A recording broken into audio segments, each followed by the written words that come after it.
Al-Hafidz Ibnu Hajar rahimahullahu taala, penulis kitab Fathul Bari, namanya adalah Ahmad bin Ali bin Muhammad bin Ali bin Ahmad Shihabuddin Abdul Fadl Al-Kinani Al-Asqalani thumma Al-Misri Syafi'i, dari ulama besar mazhab Syafi'i.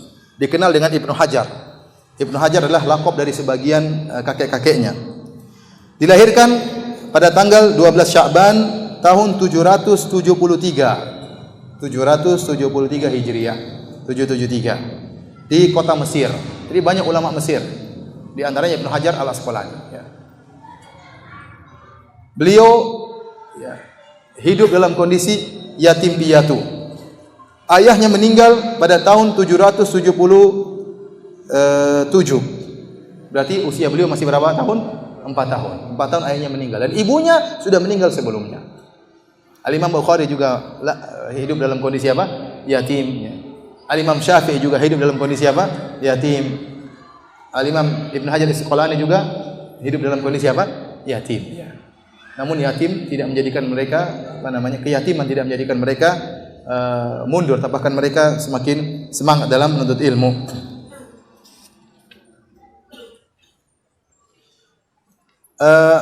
Beliau bercerita tentang diri beliau. Ya.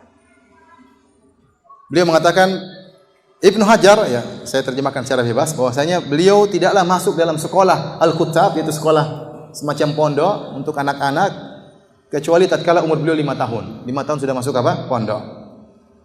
Kemudian hafal Quran tatkala berumur 9 tahun. Kemudian mimpin salat tarawih tatkala umur 12 tahun. Mimpin salat tarawih tatkala umur 12 tahun, ya. Kemudian menghafal matan-matan, ya, yang ditulis oleh para ulama. Kemudian di antara guru-guru beliau seperti Al-Iraqi, Zainuddin Al-Iraqi. Beliau belajar di bawah bimbingan Zainuddin Al-Iraqi sekitar 10 tahun.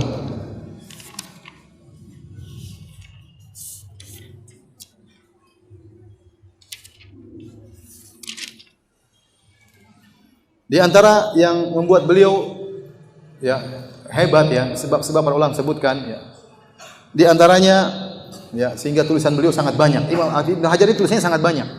Tulisannya sangat banyak. Kalau kita mau sebutkan yang panjang pengajian kita. Namun para ulama menyebutkan di antara sebab kenapa beliau tulisannya sangat banyak, di antaranya beliau pernah minum air Zam-Zam.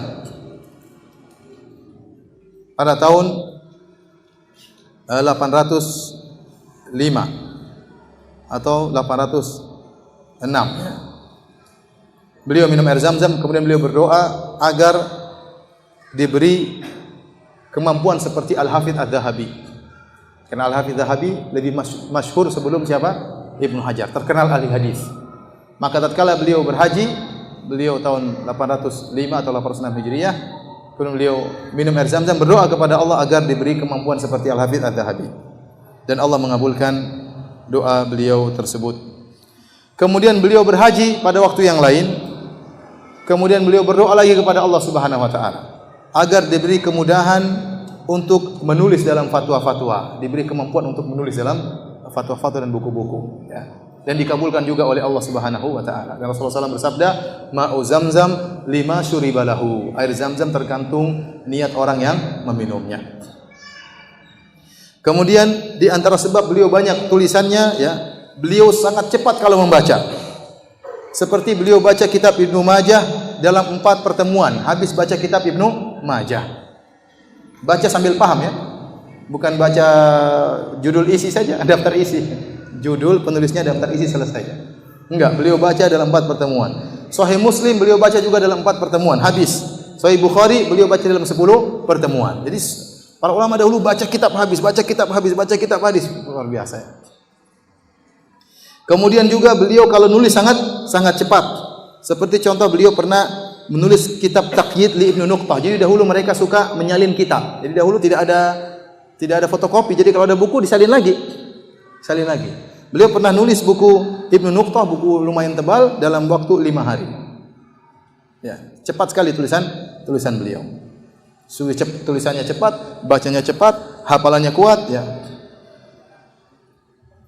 Kemudian di antara sebab beliau banyak tulisannya, beliau tidak pernah pergi kepada ru'asa. Beliau menjauh dari orang-orang orang-orang pemimpin karena beliau tahu menyibukkan. Kalau sudah bertemu dengan orang besar, akhirnya menyibukkan. Waktu beliau terbuang sehingga beliau tidak mau bertemu dengan orang tersebut. Sehingga beliau punya waktu yang banyak untuk menulis.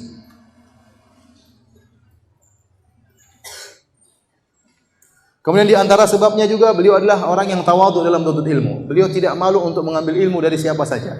Bahkan beliau mengambil ilmu dari murid-murid beliau seperti Al-Burhan Al-Biqai. Ya ikhwan, ini saya ingatkan dalam masalah ilmu tidak boleh ada kesombongan ya. Seorang menuntut ilmu dari siapa saja.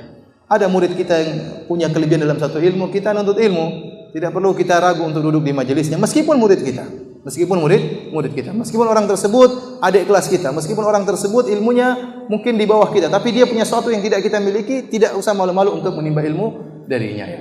Jangan sampai kamu tuh kan baru ngaji, saya sudah lama ngaji ya. Terus kalau baru ngaji, kenapa? Ya ilmu masih dicetak, masih di bawah ya. Jangan sampai demikian. Ya bisa jadi ada orang mungkin baru ngaji tapi dia punya kelebihan dalam satu sisi. Mungkin secara umum kita lebih, tapi ada satu sisi dia punya kelebihan, tidak mengapa kita menimba ilmu darinya. Sebagaimana dilakukan oleh Al-Imam Al-Bukhari, menimba ilmu dari muridnya, kemudian Ibnu Hajar juga menimba ilmu dari muridnya. Disebutkan Imam Ibnu Hajar gurunya berjumlah 730 guru. 730 guru.